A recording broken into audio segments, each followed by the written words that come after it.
I'm Jessica Crawford, 28 years old, and 3 days before my wedding, I found a note from my parents that shattered everything. Wedding's off. Expect a call from my lawyer. We've taken matters into our own hands. My stomach dropped as I read those cold words. After years of trying to please my controlling parents while building my own life with Tyler, they had finally gone too far.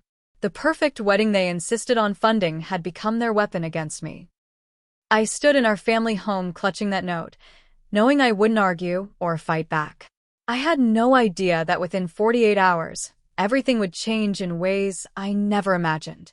Before I dive into this story, let me know where you're watching from in the comments below, and please hit that like and subscribe button if you've ever had to stand up against family pressure for someone you love. Growing up as the only child of Richard and Eleanor Crawford meant being raised with both privilege and pressure. Our family had wealth going back 3 generations, with my father running a successful investment firm and my mother maintaining our social connections in Boston's elite circles. From an early age, I understood that my future had been mapped out: attend an Ivy League school, pursue a respectable career, and eventually marry someone from a suitable family with the right background, connections, and bank account. While I did attend Brown University as they wished, I developed a passion for interior design rather than business or law as they had hoped. After graduation, I surprised them by refusing a position at my father's firm and instead joined a boutique interior design studio. Over the next 6 years, I worked my way up to become a senior designer with my own impressive client list. My parents eventually accepted my career choice, especially when they saw I was successful, but they never stopped viewing it as a temporary diversion before I settled into a proper marriage. Their vision of my future husband was always clear: someone from our social circle, preferably with an MBA from Harvard or Yale, working in finance or law, and from a family they could brag about at their country club. That's why Tyler Williams immediately failed their test when I introduced him 2 years ago. I met Tyler at a charity fundraiser for arts education in public schools. While I was there as a donor, Tyler was being recognized for his work as a high school art teacher who had developed an innovative program connecting disadvantaged students with professional artists. The moment he stepped on stage to accept the award, I was struck by his genuine passion and humility. He spoke without notes, from the heart, about how art had saved him as a teenager and how he wanted to create that same opportunity for his students. At the reception afterward, I introduced myself, and we ended up talking for hours. Tyler grew up in a middle-class family in Western Massachusetts, his father a plumber and his mother a nurse. He worked through college on scholarships and student loans, eventually earning his master's in education. There was nothing pretentious about him, just authentic warmth, intelligence, and a contagious enthusiasm for his work. Our first date was nothing like the formal dinners I'd become accustomed to with previous boyfriends my parents approved of. Tyler took me to an interactive art exhibit created by his students, followed by dinner at a small family-owned restaurant where he knew the owners by name. For the first time, I felt completely comfortable being myself, without monitoring my words or behavior to meet someone else's expectations. Over the next few months, our relationship deepened quickly. We shared values about what truly matters in life, even if our backgrounds were different. 6 months ago, during a weekend trip to Cape Cod, Tyler proposed with a simple but beautiful ring that had belonged to his grandmother. Without hesitation, I said yes.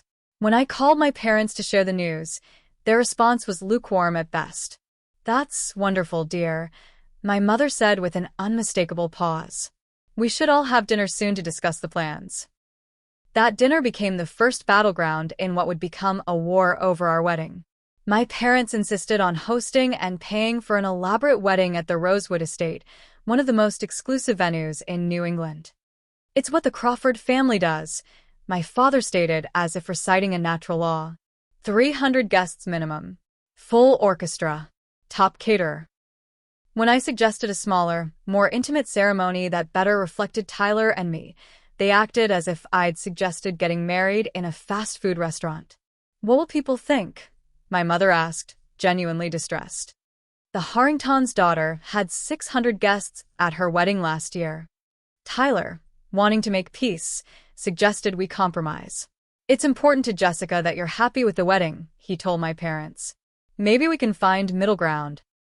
Over the following weeks, I found myself in a constant tug-of-war between my vision and my parents. I won some battles, choosing my own dress rather than the designer my mother preferred, selecting a menu that included comfort food stations alongside the formal dinner. But I lost others. The guest list ballooned to 250 people, many of whom were my parents' business associates and social connections I barely knew. Tyler tried to remain positive, but I could see his discomfort growing as the wedding budget increased to astronomical figures. "Are you sure this is what you want?" he asked one night after my parents insisted on hiring a celebrity photographer who had shot for Vogue. "I want us to be married," I answered honestly. "And I want my parents' blessing. I'm hoping if I compromise on the wedding, they'll eventually accept you and respect our relationship." Looking back, I was naive to think an extravagant wedding would solve the fundamental issue. My parents didn't believe Tyler was good enough for me, and no amount of floral arrangements or champagne fountains would change that. As the wedding date approached, what should have been an exciting time became increasingly stressful. Each planning meeting with my mother turned into a subtle criticism session about Tyler's family or background. "Will his parents know which fork to use at dinner?" she asked once, not even attempting to disguise her snobbery. "Perhaps we should print special instruction cards for certain guests." My father was more direct in his disapproval. During a tasting session at the caterer, he pulled me aside while Tyler was chatting with the chef. "It's not too late to reconsider, Jessica," he said in a low voice. "Brandon Whitfield has been asking about you. His family's firm just merged with Goldman Sachs. He would be a much more suitable match." The tension came to a head during a dinner at my parents' home 3 months before the wedding. My mother had invited Tyler's parents, ostensibly to get better acquainted. Marion and Robert Williams were warm, genuine people who had raised 3 children on a modest income but had given them a home rich in love and support. Throughout the evening, my parents made subtle but unmistakable remarks highlighting the differences in our backgrounds. "We've been members at the Oakmont Country Club for 4 generations," my father mentioned casually. "Where do you golf, Robert?" Tyler's father smiled politely. "I'm afraid between work and coaching Little League all those years, I never picked up the game." My mother's contribution was equally pointed. "The wedding venue has been featured in Architectural Digest 3 times. We've had our Christmas parties there for years. I imagine it's quite different from the places you typically frequent." I watched Tyler maintain his composure, responding with grace to each thinly veiled insult. His parents, too, remained remarkably dignified. But I could see the hurt in their eyes, and my resentment toward my parents grew with each passing minute. After dinner, when the Williams had left, I confronted my parents. "How could you be so rude? They were nothing but kind, and you treated them like they were beneath you." "We were perfectly civil," my mother replied, genuinely bewildered by my anger. "But surely you see the problem, Jessica. These people aren't from our world. Every interaction will be awkward. Every family gathering a strain. Is that really what you want for the next 40 years? What I want is to marry the man I love and for my family to support me," I replied, my voice shaking. "Tyler is kind, intelligent, and makes me happier than I've ever been. Why isn't that enough for you?" My father's expression hardened. "Because marriage isn't just about feelings, Jessica. It's about building the right alliances, maintaining a certain standard of living. Has Tyler mentioned a prenuptial agreement yet?" "What?" "No, and we don't need one." "Absolutely unacceptable," my father declared. "No daughter of mine is getting married without proper financial protection. I'll have my lawyers draw up the paperwork tomorrow." That was the line I refused to cross. "No. I won't ask Tyler to sign a prenup. It would suggest I don't trust him, and I do completely." My parents exchanged glances loaded with meaning. "Then we may need to reconsider our involvement in this wedding," my father said coolly. "Fine," I responded, surprising even myself with my firmness. "Tyler and I will pay for the wedding ourselves. We'll scale back and have something we can afford." The threat of me taking control seemed to startle them. After a tense silence, my mother said, "Let's not be hasty. We'll continue as planned, but this discussion isn't over." They reluctantly backed down, but the atmosphere remained frigid. That night, as I vented my frustration to Tyler over the phone, he suggested a solution I'd been secretly considering. "We could just elope," he said. "Fly to Hawaii, get married on the beach with just us and a couple of friends as witnesses. No drama, no power struggles." The idea was tempting. But despite everything, they're still my parents, I sighed. I've always imagined them at my wedding. I keep hoping they'll come around once they get to know you better. "Then we'll do this your way," Tyler assured me. "Just remember, at the end of the day, it's about us building a life together. Everything else is just decoration." We continued with the wedding plans, but I began noticing my parents having hushed conversations that would abruptly stop when I entered the room. Twice, I overheard the phrase "background check" and felt a chill run through me. "Are you investigating Tyler?"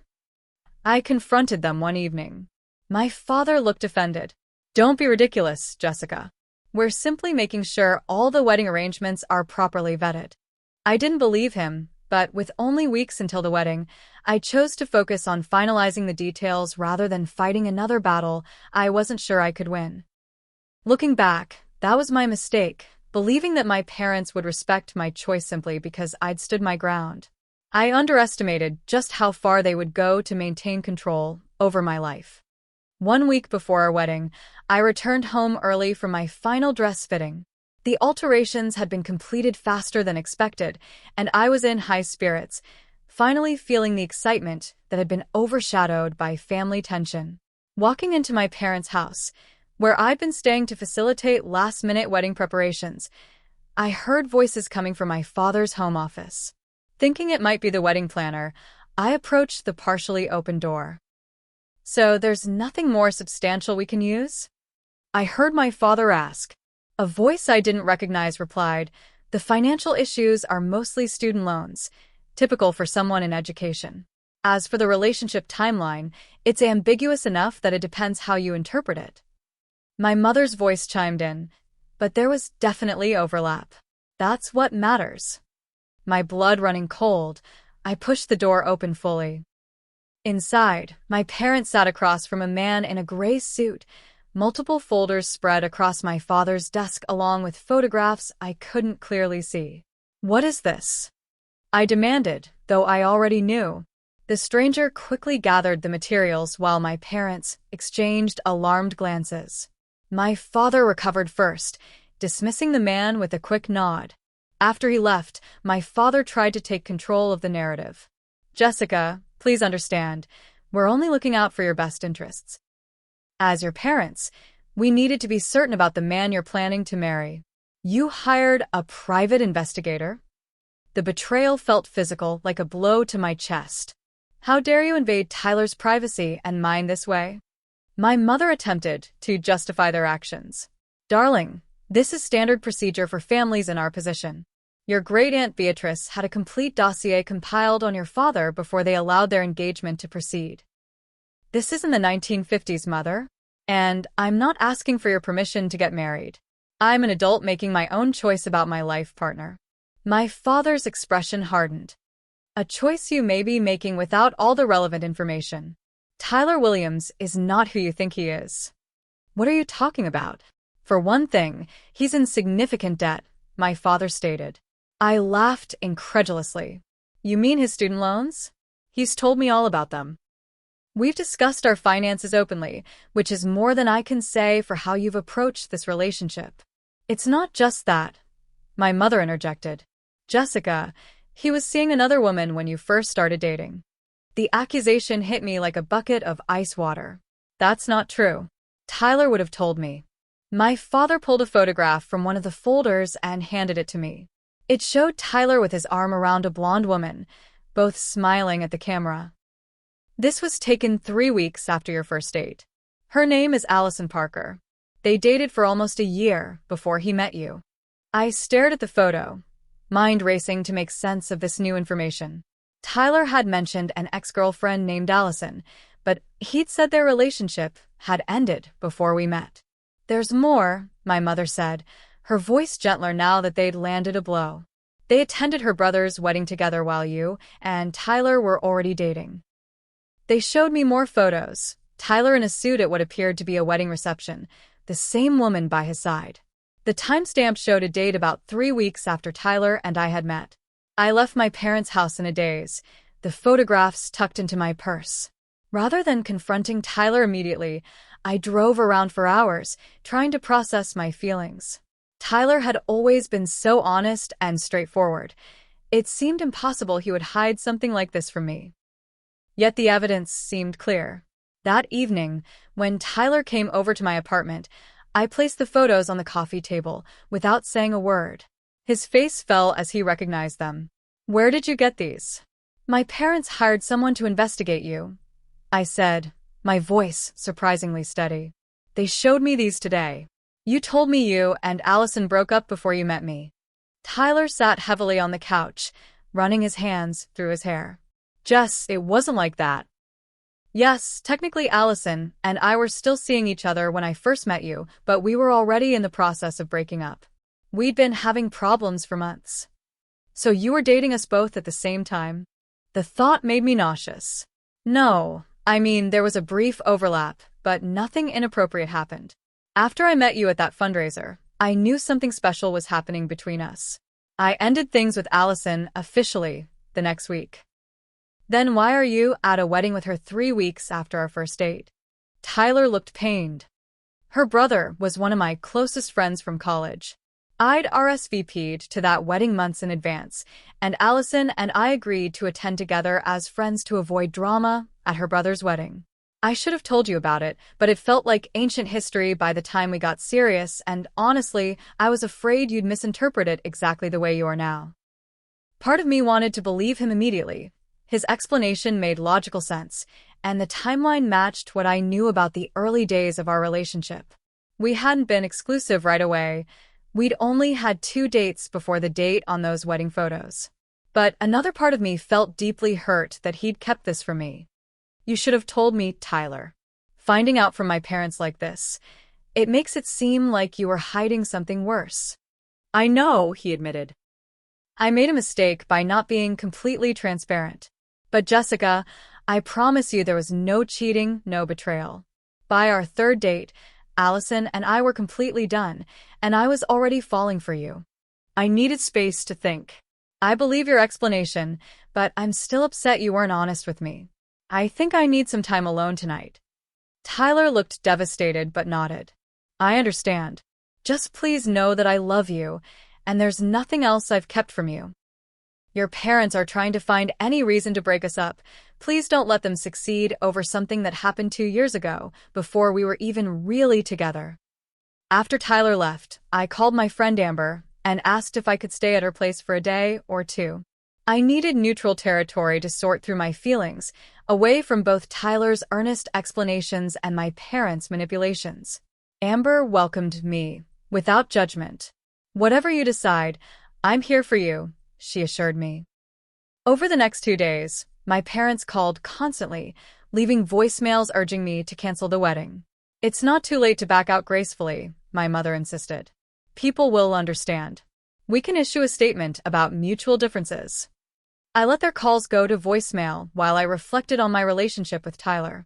In 2 years together, he had never given me any reason to doubt his honesty or commitment. He'd been patient with my parents' coldness, supportive of my career, and loving through all our challenges. Was I really going to throw away our future over an unclear situation from the very beginning of our relationship, especially when my parents had gone to such underhanded lengths to expose it? By the 3rd day, I had made my decision. I trusted Tyler. His explanation made sense, and while I wished he'd told me earlier, I understood why he hadn't. Our relationship was built on something real, and I wouldn't let my parents' interference destroy it. 3 days before our wedding, having resolved to move forward with Tyler, I returned to my parents' house to collect the items I needed for the wedding and the honeymoon. I had expected another confrontation, prepared my arguments about trust and forgiveness, but the house was eerily quiet when I arrived. "Mom? Dad?" I called out, receiving no answer. Their cars were gone from the driveway. On the entryway table, Propped against a vase of fresh-cut roses from our garden was a cream-colored envelope with my name written in my mother's elegant handwriting. Inside was a single sheet of their personal stationery with a message that stopped my heart. Weddings OFF. Expect a call from my lawyer. We've taken matters into our own hands. My first thought was that this must be some kind of extreme scare tactic, my parents' last-ditch effort to make me reconsider. With shaking hands, I called Tyler. They've left me a note saying the wedding is off. I told him, my voice trembling despite my efforts to stay calm. They mention lawyers and taking matters into their own hands. Have you heard anything? Nothing, Tyler replied, sounding concerned. What do you think they mean? I don't know. I'm trying to call them now, but their phones are going straight to voicemail. Over the next hour, a horrifying picture began to emerge. I called our wedding planner to ask if my parents had been in contact with her. Oh, Jessica, she said, her voice filled with awkward sympathy. I was going to call you today. Your father contacted me yesterday to cancel all the arrangements. He said there was a family emergency and the wedding needed to be postponed indefinitely. He's already paid the cancellation fees. He did what? I nearly screamed into the phone. He had no right to do that. I'm so sorry, she replied. Since he was the one who signed the contracts and paid the deposits.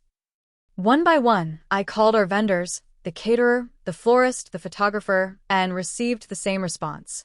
My parents had systematically canceled every service for our wedding. But the worst was yet to come. The venue coordinator sounded genuinely regretful. Your father not only canceled, Miss Crawford. He made it clear that if we worked with you directly to reinstate the event, his law firm would find a way to make things extremely difficult for us. Given your family's connections, we can't afford to get on their bad side. I sank onto the stairs in the foyer, feeling physically ill. My parents hadn't just withdrawn their support, they had actively sabotaged our wedding, using their wealth and influence as weapons. Tyler arrived at the house 30 minutes later, his face tight with concern. When I showed him the note and explained what I discovered, I expected anger, perhaps suggestions that we pursue legal action of our own. Instead, he sat beside me on the stairs and took my hands in his. Jessica, I'm so sorry they've done this to you, he said gently. But listen to me, this doesn't change anything about us. We still have each other. We can still get married, maybe not in 3 days and not with 250 guests, but we can figure this out. His calm in the face of this crisis steadied me. I won't let them control my life this way, I said, finding my resolve. I won't argue with them or fight about the money they've spent. That's what they want, for me to beg and negotiate. But this is our wedding, our life. If they don't want to be part of it, that's their choice. Tyler helped me gather my belongings, my wedding dress, the honeymoon luggage I'd already packed, personal items I didn't want to leave behind. As we carried everything out to his car, I took one last look at the house where I'd grown up, feeling a profound sense of loss but also a strange liberation. For the first time, I was choosing my own path without seeking my parents' approval. We drove to Tyler's apartment, which would soon be our shared home. Once we had brought everything inside, the emotional weight of the day finally caught up with me. I collapsed onto his couch and burst into tears, not delicate, dignified tears, but ugly, wrenching sobs that came from the deepest part of me. Tyler held me without trying to stop my crying, understanding that I needed to release the pain and betrayal. Let it all out, he murmured, stroking my hair. I'm here. We're going to get through this together. When I could finally speak again, I looked up at him with swollen eyes. What are we going to do about the wedding? Everything's canceled. Everyone's been told it's not happening. Before Tyler could answer, my phone rang. It was Amber. Jessica? What the hell is going on? Your mother just called me saying the wedding is canceled because you found out something terrible about Tyler. She was very vague but implied he'd been unfaithful or something. I told her that sounded like complete bullshit, but I wanted to check on you. I explained the situation, including my parents' investigation and their unilateral decision to cancel everything. Those manipulative monsters, Amber said, her loyalty warming my heart. Listen, we're not letting them win. I'll start calling everyone on your side of the guest list right now. Tyler can contact his people. We'll explain there's been a family dispute, but the wedding is absolutely still happening. We just need to figure out where. After I hung up, Tyler looked at me questioningly. Is that what you want? To still try to have the wedding this weekend? I thought about it for a moment. Yes, I said firmly. Not because I'm in a hurry, but because I won't let them dictate our lives this way. It won't be what we originally planned, but maybe that's better. Something smaller, more authentic to us. Tyler smiled, the relief evident on his face. I like that idea. Actually, I've always thought the big production wasn't really you anyway. It wasn't, I admitted. I got caught up in trying to please my parents, thinking if they saw how happy I was, they'd eventually accept you. I was wrong. We spent the evening making calls, explaining the situation to friends without going into hurtful details, and exploring alternative venues that might be available on short notice. Tyler's mother immediately offered their backyard for the ceremony. Several friends volunteered to help with food, decorations, and music. By midnight, exhausted but determined, we had the beginnings of a new plan. It wouldn't be the elaborate society wedding my parents had envisioned, but it would be genuine and filled with people who truly supported us. As we finally went to bed, I felt a strange mixture of heartbreak and hope, devastated by my parents' betrayal but strengthened by the knowledge that Tyler and I were facing this challenge united. What I didn't know then was that the next 48 hours would bring developments I could never have anticipated.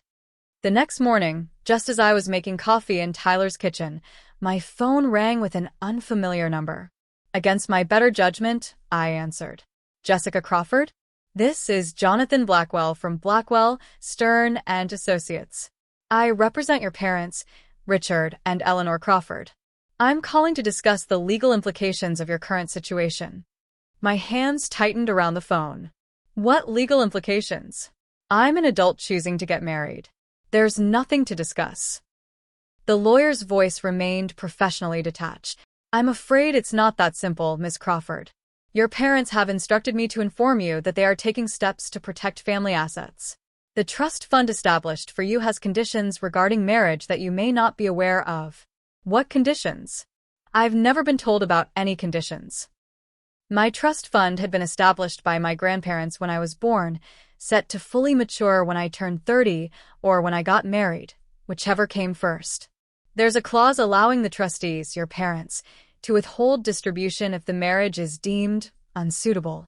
He paused delicately. Additionally, any wedding gifts or preparations purchased with family funds are legally considered family property and must be returned. My anger flared. That's ridiculous. You can't possibly enforce something like that. We're also filing for a temporary restraining order preventing you from accessing the family vacation properties, business interests, and certain heirloom items until this matter is resolved. The conversation continued for several more minutes, with the lawyer outlining increasingly outrageous demands and restrictions. By the time I hung up, I was shaking with a combination of rage and disbelief. Tyler, who had been watching my expression darken throughout the call, gently took the phone from my hand. What's happening? They're trying to cut me off financially, I explained, my voice hollow. Threatening to withhold my trust fund, demanding the return of wedding gifts, blocking me from family properties. It's like they're treating me like a rebellious teenager instead of a 28-year-old woman. Tyler's face paled slightly. Jessica, I never wanted to come between you and your family, especially not financially. Maybe we should postpone the wedding, give everyone time to calm down. No, I interrupted firmly. That's exactly what they want. They think if they threaten my financial security, I'll fall in line. But I don't care about the money, Tyler. I care about us. Though I meant what I said, I also knew we needed legal advice of our own. Later that morning, I called Marcus Goldstein, a lawyer I'd met through my work who specialized in family law. He agreed to see us immediately. Marcus's office was a stark contrast to what I imagined my parents' high-powered legal team worked in, small, cluttered with books, and decorated with children's artwork. But his reputation was excellent, and more importantly, he had no connections to my parents' social circle. After listening to our story, including the details about the trust fund, Marcus leaned back in his chair with a thoughtful expression. Your parents are bluffing, at least about the trust fund. I'd need to see the exact language. But trusts established by grandparents typically can't be modified with new conditions after the fact. If there was no morality clause or approval requirement in the original trust documents, they can't add one now. A weight lifted from my shoulders. So they can't actually withhold my trust fund? Almost certainly not. As for the wedding gifts and preparations, if they were explicitly presented as gifts to you, they're legally yours, regardless of who paid for them.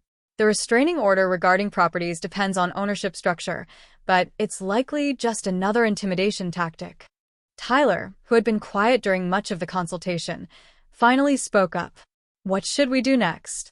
Marcus smiled. First, don't panic. Second, I'll request copies of all the relevant documents, trust agreements, property deeds, anything that establishes Jessica's legal rights. Third, and most importantly, proceed with your lives as you see fit. Getting married is a legal right that your parents can't interfere with. As we left Marcus's office, my phone began buzzing with notifications. Friends were messaging about strange calls they'd received from my mother, asking probing questions about Tyler, and suggesting the wedding was canceled due to concerning information about him. They're trying to turn my friends against you, I said in disbelief as I scrolled through the messages. Most of my close friends, like Amber, had seen through the manipulation. But some acquaintances and more distant social connections were already sending politely worded messages expressing understanding about the difficult decision and hoping I was taking care of myself during this challenging time. It hurt to see how quickly some people accepted my parents' version of events without even checking with me. But it was also clarifying, showing me who my true friends were and who was merely part of the social network my parents had cultivated. The unexpected silver lining through all of this was Tyler's family. When we called to update them on the situation, their support was immediate and unconditional. Those people have no idea what they're throwing away, Tyler's mother Marion said firmly. You're welcome in our family exactly as you are, Jessica. No conditions, no expectations. His father, Robert, immediately offered practical help. I've got a buddy who's a justice of the peace. If you need someone to officiate on short notice, he'll be there. Tyler's sister Rachel called shortly after with another offer. I still have all the decorations from my wedding last year. Lights, table settings, everything. It's yours if you want it. The contrast between my family's rejection and the Williams family's embrace couldn't have been more stark. Tyler's family had limited financial resources compared to mine, but they gave freely of what they had, their time, their connections, their unwavering support. As the day progressed, we continued making alternative arrangements for a smaller wedding. Some vendors, upon hearing our story directly from us, agreed to work with us despite my parents' threats, particularly those who had no previous business connections with my family. By evening, local news outlets had somehow gotten wind of the drama. A reporter called asking for comment on what they described as a high society wedding cancellation amid allegations of impropriety. I declined to comment, but the fact that the story had reached the media added another layer of stress. Tyler found me staring at my phone later that night, scrolling through more messages from friends reporting my mother's calls. We could still postpone, he offered gently. Get married in a few months when all this has died down. I looked up at him, seeing the concern in his eyes, not for himself, but for me. In that moment, I loved him more than ever for his willingness to put my well-being first. No, I said, taking his hand. My parents are counting on wearing us down, making this so uncomfortable that we give in. I won't let them win that way. We're getting married this weekend, even if it's just us, a justice of the peace, and Amber taking pictures on her phone. Tyler smiled, squeezing my hand. Whatever you decide, I'm with you. But for what it's worth, I think you're making the right choice. Sometimes you have to show people you can't be manipulated before they'll start treating you with respect. As we prepared for bed in what would soon be our shared apartment, I wondered what the next day would bring. My parents still hadn't contacted me directly, working instead through their lawyer and by trying to influence my friends. I had no idea what other tactics they might employ, or how far they would go to stop this wedding. What I didn't expect was the ally who would emerge the next morning, someone who would completely change the dynamic of this family standoff. Exactly 48 hours after finding my parents' note, I was sitting at Tyler's kitchen table making lists of what we would need for our scaled-down wedding when the doorbell rang. Tyler, who had gone out to pick up breakfast, wasn't due back yet, so I approached the door cautiously, half expecting to find another lawyer, or perhaps even my parents themselves. Instead, I opened the door to find my grandmother Margaret standing there, her silver hair perfectly styled as always, wearing one of her trademark tailored suits. "Grandma?" I said in shock. My father's mother lived primarily in New York and rarely visited Boston without advance notice. At 82, she still maintained an active social calendar and served on multiple charitable boards. "Hello, dear," she said calmly. "May I come in? I believe we have matters to discuss." Still stunned, I stepped aside to let her enter.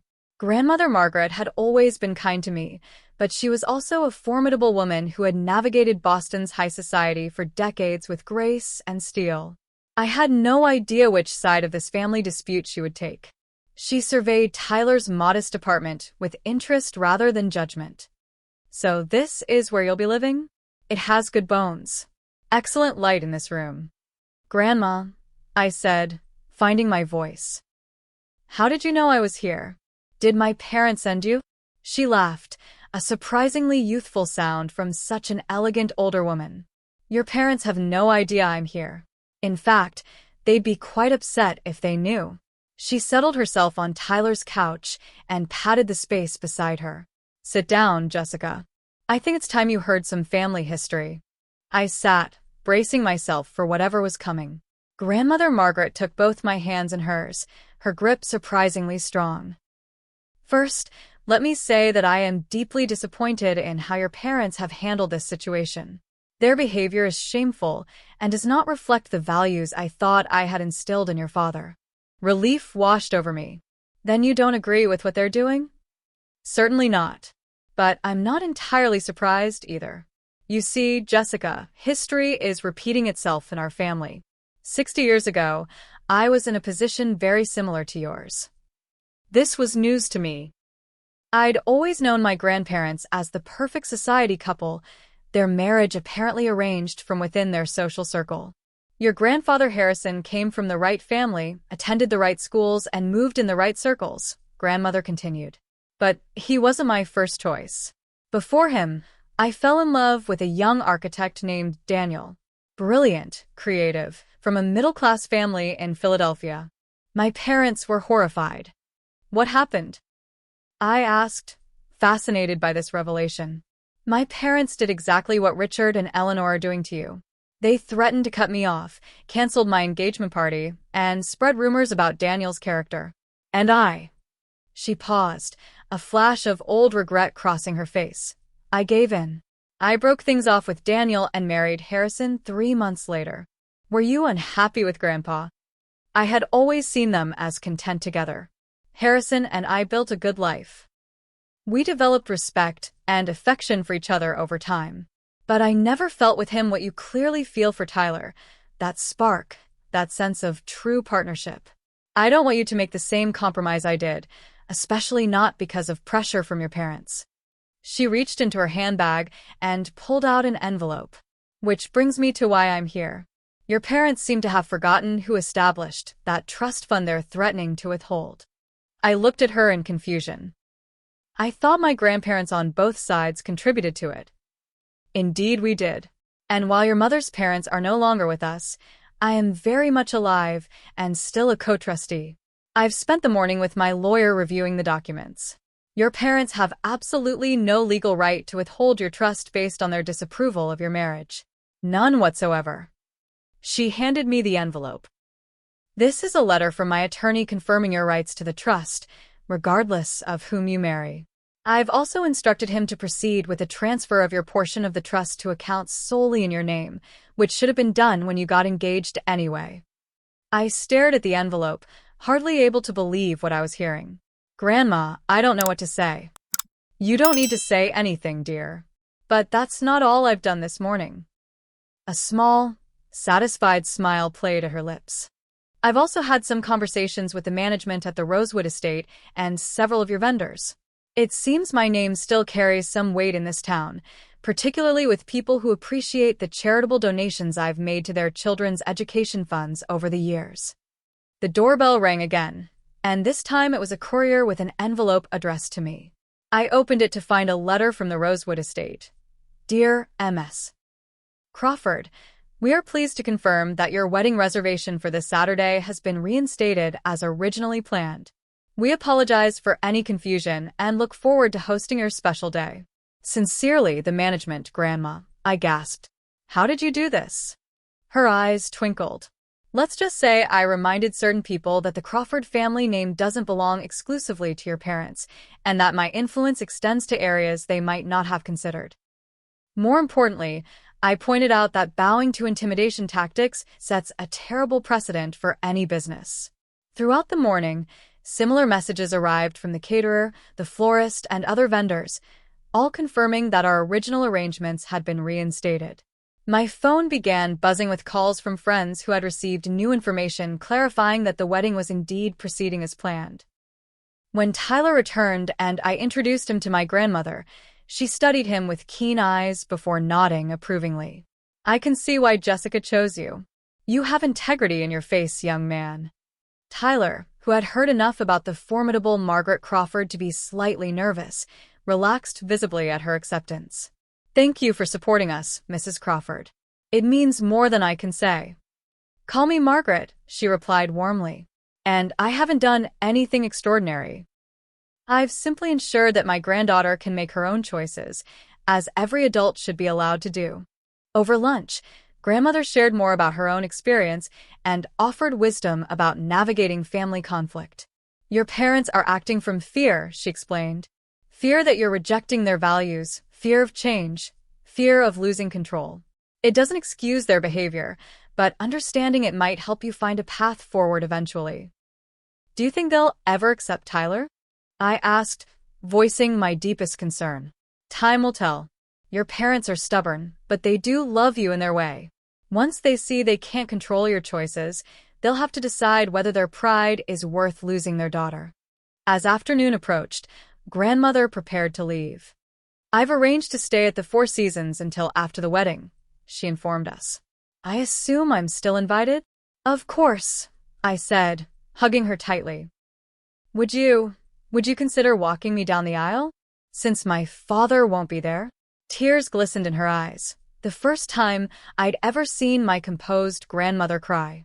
It would be my greatest honor, Jessica. After she left, Tyler and I sat in stunned silence for several minutes. I can't believe everything that's happened in the past 2 days, I finally said. From thinking our wedding was completely ruined to having it all put back together again. Tyler squeezed my hand. Your grandmother is amazing. Definitely see where you get your strength from, and it's not from your parents. As we resumed wedding preparations with renewed energy, I reflected on the unexpected gift my parents' interference had ultimately given us, clarity about what truly mattered and who truly supported us. The wedding would proceed with or without my parents, and while their absence would leave a hole in my heart, it would also remind me that I had chosen authenticity over approval, just as my grandmother wished she had done 60 years ago. Saturday morning dawned clear and perfect, the kind of crisp autumn day that photographers dream about for outdoor wedding photos. As I prepared in one of the Rosewood Estate's elegant suites, surrounded by Amber and my bridesmaids, there was a surreal quality to the moment. After the emotional roller coaster of the past week, it seemed almost miraculous that we were here, proceeding with our wedding as planned. My parents had maintained their silence, neither responding to the news that the wedding was back on nor making any further legal threats. Their absence created a bittersweet undercurrent to the day, but I refused to let it overshadow my happiness. You look absolutely beautiful, Amber said as she helped adjust my veil. I'd chosen a simpler dress than my mother had originally pushed for, an elegant A-line gown with delicate lace detailing rather than the princess ball gown dripping with crystals that would have better suited my mother's vision. I feel, right, I replied, studying my reflection. Like I'm truly myself today.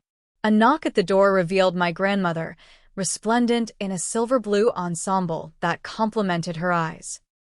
"It's almost time, dear," she said, her voice steady but her eyes bright with emotion. As the music began and we prepared to walk down the aisle, grandmother took my arm. "Remember," she whispered, "you're not losing a family today. You're expanding one." The ceremony was more moving than I could have imagined. Standing before our guests, a smaller group than originally planned but filled with people who truly cared about us, I felt a certainty I hadn't expected given the chaos of the previous days. Tyler's vows brought tears to my eyes. "Jessica, when we met, I never imagined someone like you would choose someone like me. These past days have tested us in ways neither of us anticipated, but they've only strengthened my certainty that you are the strongest, most determined woman I've ever known. I promise to stand beside you through whatever life brings, to support your dreams as you've supported mine, and to remember always that when we face challenges together, we can overcome anything." My own vows, rewritten the night before to acknowledge our journey, came straight from my heart. "Tyler, I choose you, freely, completely, and without reservation." Recent events have shown me that love isn't about meeting others' expectations or following predetermined paths. It's about recognizing the person who brings out your best self and building a life that reflects your shared values. I promise to remember this lesson through all our years together, to face life's challenges with the same courage and integrity you've shown, and to never take for granted the precious gift of choosing our own path. As we exchanged rings, I glanced at the seats where my parents should have been. Instead of emptiness, I found my grandmother, her presence a reminder that family is defined by love and support, not merely by blood. The reception was filled with genuine joy, lacking some of the extravagant touches my mother had planned, but somehow more meaningful for being slightly scaled back. Tyler's family mingled easily with my friends, creating new connections that felt natural and unforced. During the toasts, my grandmother rose to speak, commanding the room's attention without raising her voice.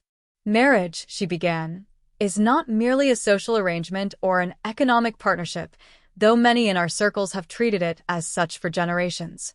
True marriage is a covenant between two people who see in each other not what society values, but what genuinely matters: character, compassion, and commitment."